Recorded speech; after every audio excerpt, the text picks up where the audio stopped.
Quand quelqu'un te dépasse, il faut porter son sac. C'est comme ça, les amis. Quand quelqu'un te dépasse, il faut porter son sac. Et surtout quand ce quelqu'un-là s'appelle Samuel Etofis, l'envoyé de Dieu, le Ngambé. C'est comme ça que ça marche, les amis. Il ne faut pas avoir honte de porter le sac d'une personne qui est plus grande que vous. Surtout que cette personne a le droit avec elle. Surtout que cette personne a la raison avec elle. Samuel Etofis sera très bientôt membre du comité exécutif de la CAF. Ça va énerver plein de personnes ici. Ça va énerver plein d'Ibou. Vous les connaissez tous, je n'ai pas envie de citer leur nom ici. Ça va encore franchement les énerver. Samuel Etofis était à la rencontre du président de la CAF, Mozepe, en Afrique du Sud. C'est là-bas d'ailleurs qu'il a pris cette photo que vous êtes en train de regarder. Ce même Mozepe, il y a quelques semaines, ne voulait pas sentir Samuel Etofis. Mais avec toutes les victoires juridiques que Samuel Etofis a gagnées, surtout la dernière victoire qui a annulé les 200 000 dollars qu'on avait infligés à Samuel Etofis, qui l'empêchait de candidater au comité exécutif de la CAF. Toutes les portes lui étaient donc désormais ouvertes pour entrer au comité exécutif de la CAF. Bouzépé lui-même a compris que on ne cache pas la lumière du soleil. Il y a des choses qu'on ne peut pas empêcher que ça arrive. Oui, puisqu'il n'y avait plus aucun obstacle juridique. C'est sur cette décision-là, c'est sur cette sanction de 200 000 dollars-là que la CAF, le comité d'études de la CAF, s'était fondé pour invalider la candidature de Samuel Etofis au comité exécutif. C'est ce qu'ils s'étaient fondé sur une décision qu'on a annulée. Ça veut dire que cette décision est censée n'avoir jamais existé. Du coup, la candidature de Samuel Etofis donc ne souffre de rien. Et pour ceux qui ne savent pas, les élections se déroulent au mois de mars. Je crois que c'est le 12 mars prochain. Donc, préparez-vous très bientôt à accueillir cette très très bonne nouvelle.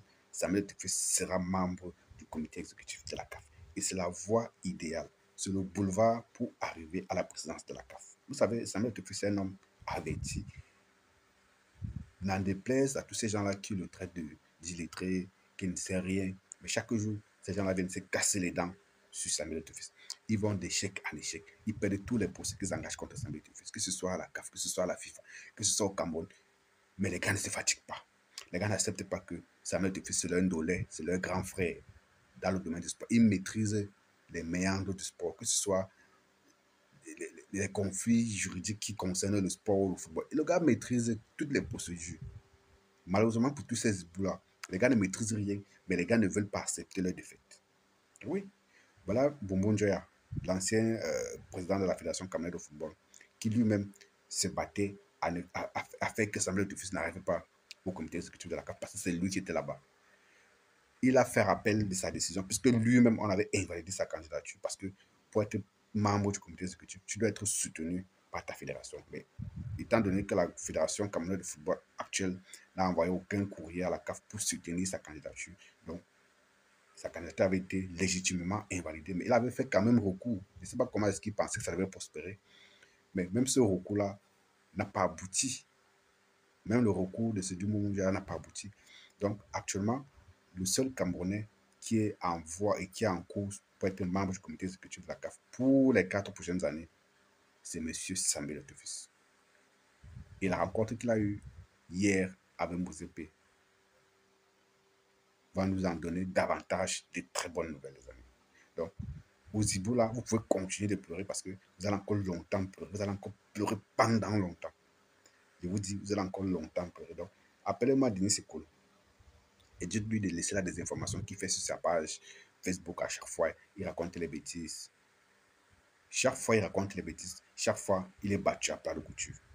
Je ne sais pas, ce gars-là bénéficie juste de la magnanimité de Samuel Etofis. Parce que si c'était un autre personnage, si c'était une autre personne, c'est que Samuel Etofis aurait déjà collé un procès à Denis Sekolo. Voilà son frère Ibou, Jean-Bruno Ventre, qui s'est exilé au Canada depuis qu'il a compris que Samuel Etofis, à travers ses avocats, avait décidé de porter plainte contre lui pour son torchon qu'il a écrit, programmé pour échouer là. Il a décidé de fuir. Pourquoi il a fui? Il fallait qu'il vienne répondre de ses actes. Il faut qu'il vienne répondre de ses actes. Parce qu'il ne faut pas se lever et écrire des choses et après ne pas être capable d'en apporter des preuves. C'est trop facile de diffamer les gens, surtout quand ce sont des personnalités publiques. Maintenant qu'il faille assumer, les gars entrent dans le Songo. Voilà Jean Bonneau qui entre dans le Songo. Non. C'est pas dire que Samuel Etofis est trop Il y a des moments où il est même énervant parce que il est trop conciliant. Et je ne comprends pas pourquoi le professeur Koumondo a dit que s'il avait été Samuel Eto'o, c'est que Marc Brice ne serait même plus à la... Ce qu'on ne parle même plus de Marc Brice au Cameroun. Qu'à chaque fois qu'il a voulu agir, c'est Samuel Eto'o qui a dit non, laisse, calme-toi. C'est dans l'intérêt du football camerounais. Et comme c'est un mendiant de la paix, le voilà encore qui a tendu la main récemment à Marc Brice pour que les gars travaillent ensemble pour la victoire de Lyon.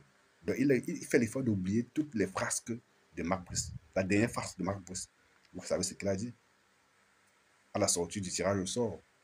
Quand on l'a interrogé sur ce qu'il pense du fait que le Cameroun soit dans la même pour avoir la Côte d'Ivoire et tout, il a commencé son propos en envoyant une pique à Samuel Eto'o. Pourtant, la question n'avait rien à voir avec Samuel Eto'o. Donc, quand quelqu'un vous dépasse, quand quelqu'un te dépasse, il n'y a pas de honte à porter son sac. C'est comme ça. Samuel Eto'o n'est pas n'importe qui. C'est un envoyé de Dieu. Tous ceux qu'on va mettre, tous ceux qui vont essayer de se mettre sur son chemin vont être écartés. Ça a toujours été comme ça, mais les gens ne veulent rien comprendre. Donc, les amis, on fête cette autre victoire parce que c'est une victoire, c'en est une. À très bientôt.